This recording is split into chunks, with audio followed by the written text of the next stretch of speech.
Child, let me tell you something that'll make your jaw drop. Meghan Markle and Prince Andrew. Two names you never thought would be tangled together, but honey, here we are. It's like the royal universe decided to play the messiest game of connect the dots, and now the whole picture's starting to show itself. And guess who pulled the curtain back? None other than Andrew Lownie, that fearless royal biographer who's made a career out of poking the palace bare. He's not some gossip site loudmouth. This man's been in the trenches, digging through secrets people would kill to keep buried. And baby, what he's found? Whew, it's enough to make Buckingham Palace shake. See, Andrew Lownie has written one of the most explosive royal exposés ever. His book on Prince Andrew sent shockwaves through the aristocratic world. The man's had threats, serious ones, but did he back off? Not this one. He kept digging, like a bloodhound on a scent, and the trail he followed led straight to Meghan Markle. Now, the media, those fancy British outlets, they're pretending not to see this. Oh, they know. They just don't want to touch it. Because once you see what Andrew Lownie uncovered, you can't unsee it. It starts quietly, almost too quietly, in September 2013 in Toronto. Back then, Meghan was just another actress filming Suits, dreaming of Hollywood fame. But baby, that same month, guess who happened to be in Toronto too? Prince Andrew. Yes, that Andrew. And listen close, insiders, swear the two actually met. Not a casual bump in at a charity gala, not a passing hello. No, honey, they spent time together. Meghan didn't stay the night, but get this, she was living just 4 blocks away from Andrew's place. 4 blocks! That's not coincidence, that's convenience served on a silver platter. And guess what? That meeting never made the papers, never saw daylight, buried like a royal scandal should be until now. But Toronto was just the spark. The real flame started in New York. Meghan was spending more and more time there, photo shoots, parties, the whole glitter scene. And who else was there? Always hovering around that same social circle.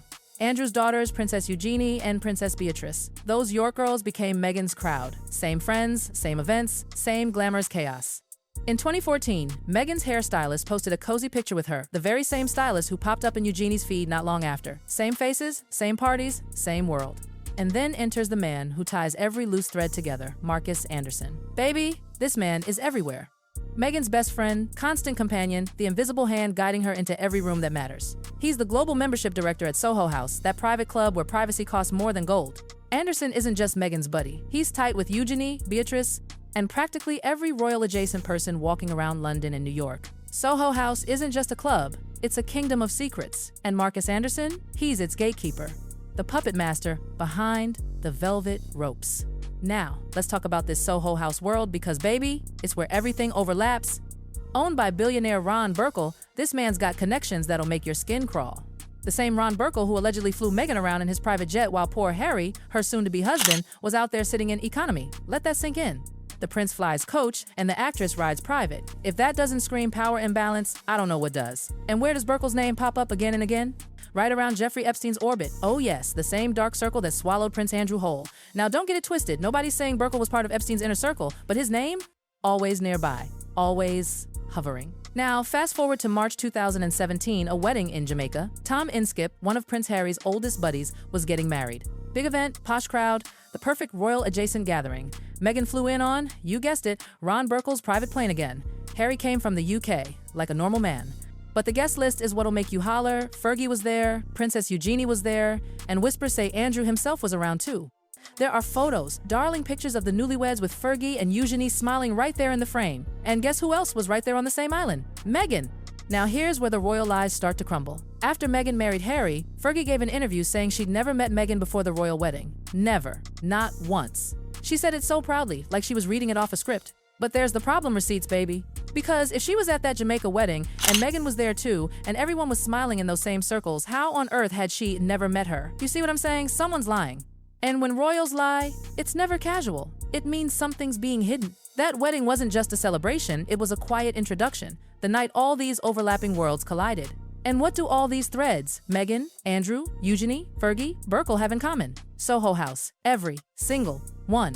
Marcus Anderson, again, is right in the middle. He's not just Meghan's best friend. He's the invisible connector, the man who opens doors you didn't even know existed. He climbed the Soho House ladder faster than anyone.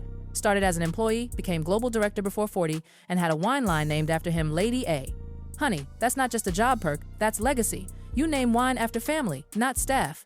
Anderson wasn't new to royal circles. Long before Meghan even appeared, he was close to Princess Eugenie. She trusted him. The York girls saw him as family. So when Meghan needed her golden ticket into British high society, guess who handed it over? Marcus. Smooth, quiet, strategic. The same man who now travels with Meghan everywhere. Paris, London, New York, always a step behind her. Watching, whispering, protecting. Soho House became her kingdom. Its slogan might as well be, "What happens here, stays here." Deals, friendships, affairs, everything happens behind those velvet curtains. And that's where Meghan learned how the game is played. Now, here's where the bomb drops.